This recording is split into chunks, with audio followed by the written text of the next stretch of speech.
আসসালামু আলাইকুম দর্শক, welcome back to my channel. আজকের পর্বটি সাজিয়েছি একটি ফ্রুট কেকের রেসিপি নিয়ে। আর এই কেকটি হবে একদম বাংলাদেশি বেকারি স্টাইলে আমি তৈরি করে দেখাবো। আর এই কেকটি কিন্তু আপনারা শীতকালে বা যে কোনো সময় কিন্তু এই করে বাসায় খেতে পারবেন। আর বাচ্চারা কিন্তু ফ্রুট কেক কিন্তু অনেক লাইক করে, তাই না? পার্সোনালি আমিও কিন্তু বাচ্চা নই, কিন্তু আমারও ফ্রুট কেক খুবই পছন্দের। তো চলুন দেখে নেই এই রেসিপিটি কিভাবে তৈরি করতে হবে। প্রথমে একটি মিক্সিং বলে আমি শুকনো উপকরণগুলো নিয়ে নিচ্ছি। একটা চালনির উপরে 1 কাপ পরিমাণ ময়দা নিয়ে নিলাম, সাথে যোগ করে দিব 2 টেবিল চামচের মতো কর্নফ্লাওয়ার, আর এখানে যাবে 1 টিস্পুনের মতো বেকিং পাউডার। তারপরে আমি এখন আরও হাফ টিস্পুন দিয়ে দিলাম, দিয়ে এখন এটাকে ভালো মতো আমি চেলে নিব। আর এই শুকনো উপকরণগুলো কিন্তু চালাটা খুবই জরুরি, তাহলে কিন্তু মিশ্রণটা খুব ভালো হবে। তো আমি এভাবে ভালো করে মিশিয়ে এটাকে একটা সাইডে রেখে দিচ্ছি। এখন আমি এটার জন্য আমি নিয়ে নিচ্ছি এখানে 90 গ্রামের মতো বাটার। এটা মেল্টেড বাটার না, এটা জাস্ট রুম টেম্পারেচারে থাকা বাটার আমি নিয়ে নিলাম। সাথে এখানে যোগ করে দিব হাফ কাপ পরিমাণ পাউডার সুগার। এটাকে আমি হাফ কাপ পরিমাণ চিনিকে গুঁড়ো করে নিয়েছি। নেওয়ার পরে এটা পর্যায়ক্রমে আমি দিব, আর এই ইলেকট্রিক বিটার দিয়ে আমরা এটাকে বিট করে নিব এবং ভালো করে মাখিয়ে নিব। আমাদের প্রতিবার এই আইসিং সুগারটা দিয়ে ভালো মতো স্প্যাচুলা দিয়ে মিশিয়ে নিতে হবে, না হলে বাইরে ছিটে যাবে। তো এইভাবে আমি হালকা করে লো স্পিডেই আমি এটাকে বিট করতে করতে একটা ফোমি একটা স্ট্রাকচার নিয়ে আসব। এই যে দেখুন, এটা কিন্তু অলমোস্ট তৈরি হয়ে যাচ্ছে। তো আমি চারিপাশ থেকে এটাকে ভালো মতো কেচে এভাবে রেখে দিচ্ছি।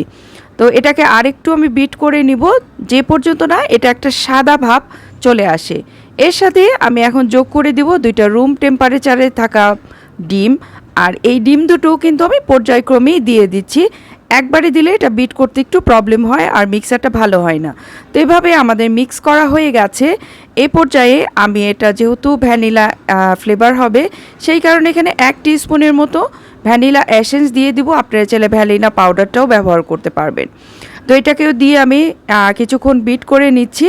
বিট করা হয়ে গেলে দেখুন আমাদের এটা কিন্তু একদম তৈরি হয়ে গেছে। তো স্প্যাচুলা দিয়ে আমি এটাকে কেচে সুন্দর করে রেখে দিচ্ছি। আর সাথে এখন আমি আস্তে আস্তে এই যে শুকনো উপকরণগুলো ছিল সেটাকে আমি মিশিয়ে দিচ্ছি। মিশ্রণটা যাতে ভালো মতো মিশে যায় সেই কারণে আমি একটা হ্যান্ড উইক্স দিয়ে ভালো করে এটাকে ঘুরিয়ে ঘুরিয়ে মিলিয়ে নিচ্ছি। ব্যাটারটা ঠিক এরকম একটা স্মুথ হয়ে আসবে এবং আমি পর্যায়ক্রমে এই ময়দাগুলো মিশ্রণটা ভালো মতো মিশিয়ে নিচ্ছি। এ পর্যায়ে একটু শক্ত হয়ে আসবে, সেই কারণে 1/4 কাপের মতো লিকুইড নর্মাল টেম্পারেচারে থাকা দুধটা আমি মিশিয়ে দিলাম। দেখুন আমাদের কনসিস্টেন্সিটা ঠিক এরকম হয়ে যাবে। এখন আমি চলে যাচ্ছি আরেকটা স্টেপে। এখানে আমি অনেকগুলো ফ্রুট নিয়ে নিয়েছি, আর নিয়ে নিয়েছি লেমন জেস্ট। প্রথমে আমি লেমন জেস্টগুলো এটার সাথে মিলিয়ে দিচ্ছি। ঠিক এইভাবে লেমন জেস্টটা আমি মিশিয়ে দিয়েছি। এখন যে ড্রাই ফ্রুটগুলো ছিল সেগুলো আমি সব একটু ময়দা দিয়ে 1 টেবিল চামচের মতো এটাকে ভালো মতো মিশিয়ে দিচ্ছি। যখন আমি কেকে ব্যবহার করব তাহলে কিন্তু নিচে পড়ে যাবে না, এটা সমানভাবে এটার গায়ের মধ্যে থাকবে।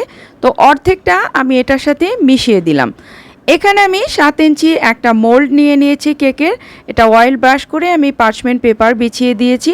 সরাসরি ব্যাটারগুলো আমি এটার ভিতরে দিয়ে ভালো করে এটাকে লেবেল করে আমি বিছিয়ে দিলাম। আর ওইদিকে আমি কিন্তু ওভেনটাকে প্রি হিটেড করে রেখেছি 180 ডিগ্রি সেন্টিগ্রেডে আমরা এটাকে বেক করে নিব। আর এই যে এখানে আমি উপরেও কিছু ড্রাই ফ্রুটস দিয়ে দিলাম। এটা কিন্তু বাইটেও খুব ভালো লাগে আর দেখতেও সৌন্দর্য হয়। একটু ড্যাপ করে নিলাম। এবার আমি সরাসরি চলে যাচ্ছি প্রি হিটেড ওভেনের ভিতরে। আমি এটাকে বেক করতে দিয়ে দিলাম 35 থেকে 40 মিনিটের জন্য। তো ফিরে আসছি 35 থেকে 40 মিনিট পরে। আর আপনারা যারা চুলোয় করবেন সেটাও করতে পারবেন। ফিরে এলাম আমি কিন্তু 40 মিনিট পরে। আমি একটা টুথপিক দিয়ে চেক করে নিলাম ভিতরটা ভালো মতো হয়েছে কি না। তো এটা হয়ে গেছে, একটু ঠান্ডা করে নিচ্ছি। ঠান্ডা করে মোল্ড আউট করব। তো মোল্ড আউট করার আগে আমি চাকু দিয়ে এখান থেকে চারিপাশ থেকে একটু ছাড়িয়ে নিচ্ছি, যাতে আমাদের বের করতে এটাকে সুবিধা হয়।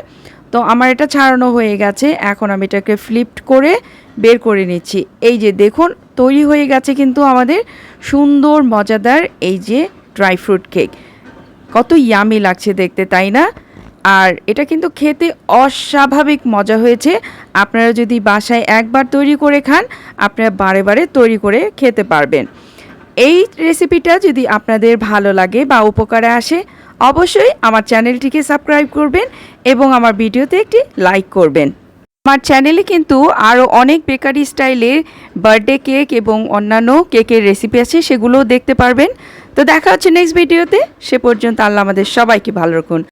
আল্লাহ হাফেজ।